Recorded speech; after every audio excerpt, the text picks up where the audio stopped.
Welcome to episode 58 of the Super Parent Syndrome. I am your host, Dr. Nick Fanning.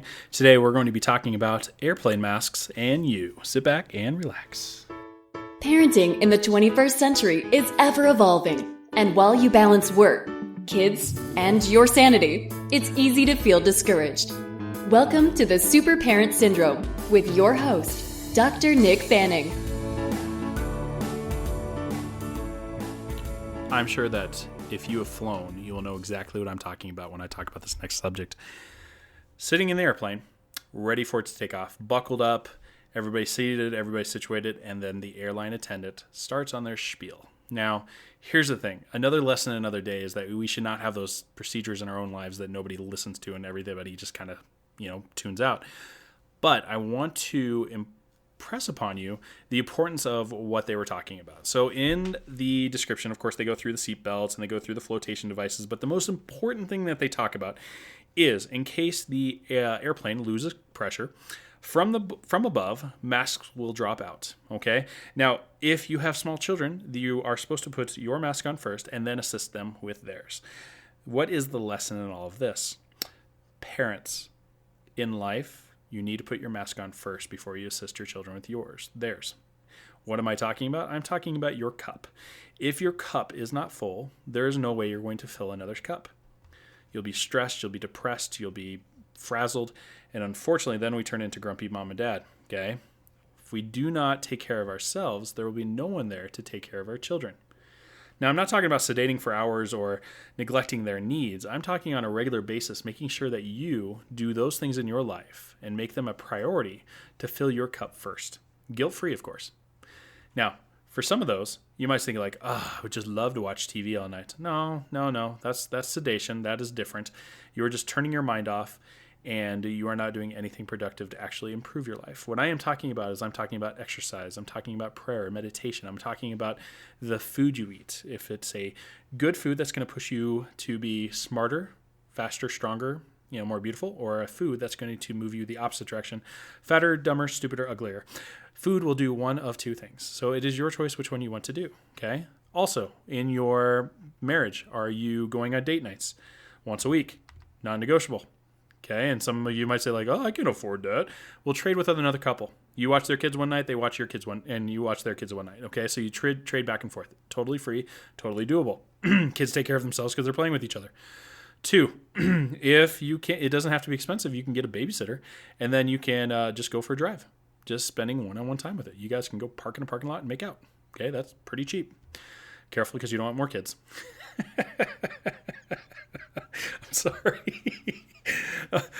The other thing is again, you don't have to make it crazy, but take control of that. Guys, I'm challenging you to just step up and do it. Women, if you don't have a guy that's going to do that, lead by example and then challenge them later to take it over, okay?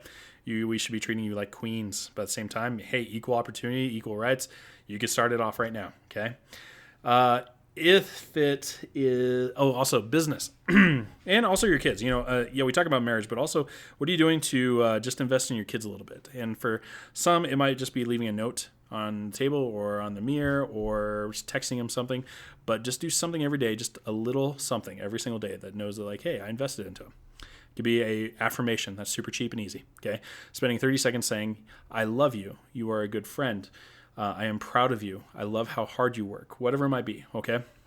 Then last but not least, of course, is business.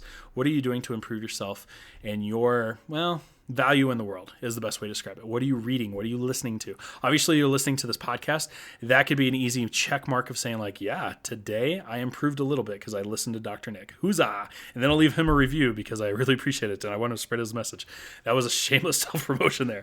I'm feeling a little honorary today. Otherwise, it could be totally something you're reading or learning actively to try to improve something in your life. And then last but not least, what are you doing to share?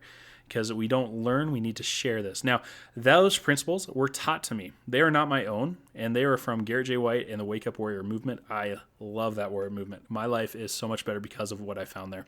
Gentlemen, warriorbook.com. Go to it. You will not regret it. Women, sorry, he pertains to men, but you can listen to his podcast for free. It's called The Daily Fuel. Or I have found one of my favorite people on this planet. Her name is Karen Osborne. She has a podcast called Women Wanting More. And it's, some there's something they're really aligned with Garrett's stuff, and there's a good message there. So go to it. That is the whole purpose of today. Filling your cup. What are you doing to be purposeful in filling your own cup? Again, do not sedate. Do not think that's filling your cup is sedating. It's not drinking. It's not overeating. It's not watching TV. It's not being on social media or on your phones. It is everything but. So what are you going to do about it? Are you going to sit there and just passively let life happen and you be a victim and letting whatever happen? Or are you going to take charge and creating that life? Now, I'm not saying like leave Jesus or God out of it, but you got to prepare that field. If you're going to pray for rain, prepare that field. Okay. That's it, folks. That's short and simple. I know this is a quick podcast, but at the same time, I'm not about wasting your time. It's short and valuable. We got kids to raise. We got business to do. We got things to do. So here's your action step. Again, I want you to think about purposely what is one little thing you can do every single day in each of those areas. Write it down and start doing it. Okay, that's the cheap and easy way. Men, go to warriorbook.com. Ladies, go to Women Wanting More. Those are your action steps. 3, 2, 1, go. Thanks for listening to another episode of The Super Parent Syndrome. Please be sure to visit peptalksforparents.com for more content and our free newsletter. And remember, you are not alone.